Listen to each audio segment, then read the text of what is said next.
İmam Ғазали өмірінен алынған ғибратты әңгімелер. İmam Ғазали Ихия Улумиддин еңбегінде білім алу жайлы Құран аяттары мен Мұхаммед хадистеріне тоқталып өтіп, ислам кемеңгерлерінің білім алу жайлы қанатты сөздерін тізбектей жазды. Ғұлама былай деп жазды: Әзірет Али, білім дүниеден жақсы, өйткені дүниені сен қорғайсың, ал ілім сені қорғайды. Ілім үкім беруші, дүние үкімге ұйушы. Дүниені жұмсаған сайын азаяды, ал ілімді таратқан сайын көбейеді деген. Сондай-ақ ол тағы бір сөзінде: Ғалым адамның жағдайы күндіз ораза тұтып алып, Алла жолында күреске шығып, түнін құлшылықпен өткізген жаннан да хайырлы. Бір ғалымның дүние салып ислам әлеміндегі орны босап қалса, сол орынды ғалымнан басқа ешкім толтыра алмайды деген. Тағы да былай деген екен: мақтану тек ғылым иелеріне жарасады. Өйткені олар тура жолда болумен қатар мұқтаж жандарға тура жолды көрсетеді. Әркімнің деңгейі біліммен өлшенеді. Ал надандар ғалымдарға дұшпан болып келеді. Ғалымның аты да заты да еш өлмейді. Адамдар өледі, ғалымдар әрқашан тірі. Әбу әл-Әсуәд былай депті: білімнен артық ештеңе болмайды. Өйткені патшалар адамдарға билік жүргізеді, ал ғалымдар патшаларды билейді. Ибн Аббас болса, Сүлейменге дүние мүлік, ілім және патшалық ұсынылғанда, ол ілімді таңдады және осы ілім арқылы қалған екеуіне де қол жеткізді деген екен. Ибн Мүбәракқа кәміл адамдар кімдер? деген сұрақ қойылады. Ибн Мүбәрак болса, ғалымдар депті. Патшалар кімдер? деп сұраса, Ибн Мүбәрак болса, дүниеден алыс захидтер депті. Ал төменгі деңгейлі адамдар кімдер?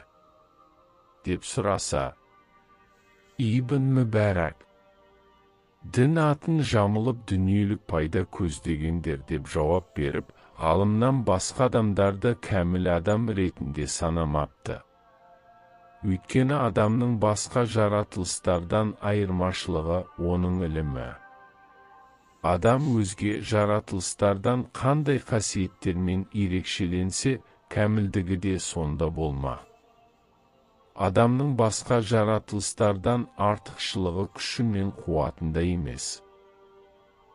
Өйткені түйе адамнан да күшті. Адамның артықшылығы тәннің үлкендігінде де емес. Өйткені піл кез келген адамнан үлкен. Адамның артықшылығы батырлықта да емес. Өйткені арыстан кез келген адамнан әлде қайда батыр. Адамның артықшылығы көп тамақ ішуде де емес. Өйткені өгіздің қарны адамдікінен әлде қайда үлкен. Адамның артықшылығы жыныстық қатынас тұрғысынан да емес.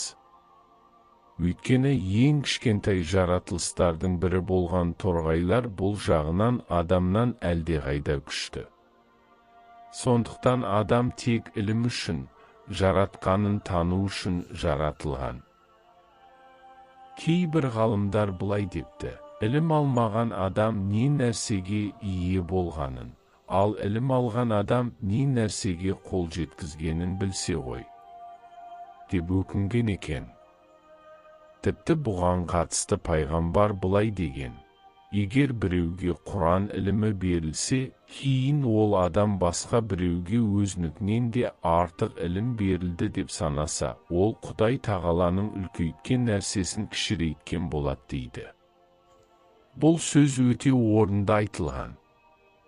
Өйткені тәннің азығы ас ауқат болғандай, жүректің азығы ілім мен хикмет. Жүрек осылармен өмір сүреді. Ілімсіз жүрек өледі. Бірақ қатты қорқыныш сол сәтте жараның ауырғанын сездірмейтіні секілді дүниеге деген шексіз махаббатта жүректің сезу қабілетін жояды. Өлім дүние қорқынышын жойған соң мастығынан айырылған, қорқынышын жеңген адам тәнінің ауырғанын сезгендей. Бұл дертте жарыққа шыққанда адам құрдымға кеткенін түсініп, қасірет ішінде қалады. Бірақ одан не пайда? Шындығында адамдар қалың ұйқыда. Өлген кезде оянады.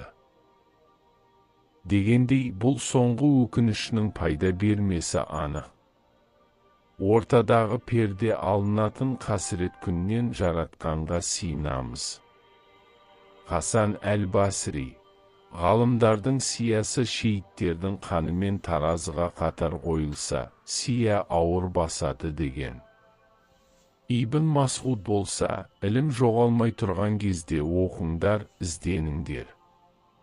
Ілімнің жоғалуы ғалымдардың дүниеден өтуі арқылы жүзеге асады.